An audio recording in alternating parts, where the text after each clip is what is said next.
నిన్న ఏబీ వెంకటేశ్వరరావు ఒక జగన్మోహన్ రెడ్డి గారి గురించి తీవ్రమైన వ్యాఖ్యలు చేస్తూ చాలా అసభ్యకరంగా మాట్లాడారు. దీన్ని వైఎస్ఆర్ కాంగ్రెస్ పార్టీ తరఫున తీవ్రంగా ఖండిస్తున్నాం.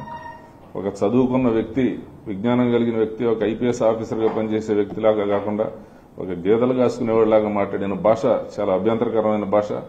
దీన్ని ప్రతి ఒక్కరూ, సమాజంలో చదువుకున్న ప్రతి ఒక్కరూ కూడా ఖండించాల్సిన అవసరం ఉంది. ఆయన మాట్లాడిన భాష వింటేనే కూడా చాలా జుగుప్సాకరంగా ఉంది. కమ్మ కులం అంతా కలిసి వచ్చే ఎన్నికల్లో జగన్మోహన్ రెడ్డి గారిని ఓడించాలని చెప్తున్నాడు.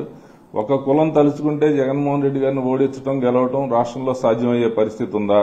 మిగతా కులాలు కూడా ఆలోచన చేయాలి. నిజంగా ఒక కులం వల్లనే జగన్మోహన్ రెడ్డి గారు ఓడిపోయి చంద్రబాబు ముఖ్యమంత్రి అయ్యాడా, మిగతా కులాల ప్రమేయం లేదా అనేది కూడా ఒక ఆలోచన చేయాల్సిన అవసరం ఉంది. దురదృష్టం ఏంటంటే 40% ఓటింగ్ ఉండి 3 ప్రత్యక్షంగా 3 పార్టీలు, పరోక్షంగా 3 పార్టీలు కలిసి 6 పార్టీలు జగన్మోహన్ రెడ్డి గారికి వ్యతిరేకంగా పనిచేస్తే 40% ఓట్లు సాధించిన జగన్మోహన్ రెడ్డి గారి మీద ఇటువంటి వ్యాఖ్యలు చేయడం నిజంగా దురదృష్టకరం. మీరు ఎంత చేసినా కూడా జగన్మోహన్ రెడ్డి గారికి కులం ఆపాదించలేరు.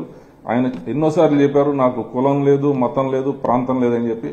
ఆయన ఖచ్చితంగా రాష్ట్రాభివృద్ధి కోసం కులం, మతం, ప్రాంతాలకు అతీతంగా పనిచేశారు కాబట్టి ఈరోజు 40% ఓట్లు సాధించగలిగారు.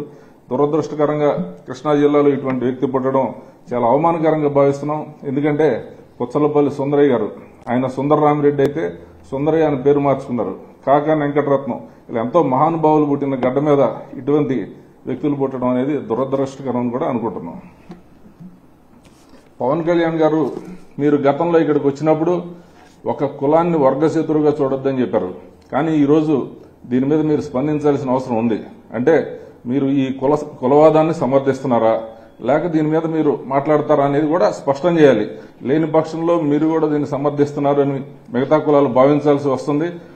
దీనికి సోషల్ మీడియాలో కూడా చిన్న వాటికి కేసులు పెట్టిన ప్రభుత్వం దీని మీద ఏం యాక్షన్ తీసుకుంటుందో చంద్రబాబు, లోకేష్ కూడా ఖచ్చితంగా దీని మీద స్పందించాల్సిన అవసరం ఉంది. జగన్మోహన్ రెడ్డి గారికి బహిరంగంగా ఏబీ వెంకటేశ్వరరావుతో పాటు ఆయన సమర్థించే వాళ్ళు కూడా క్షమాపణ చెప్పాలని మేము డిమాండ్ చేస్తున్నాం.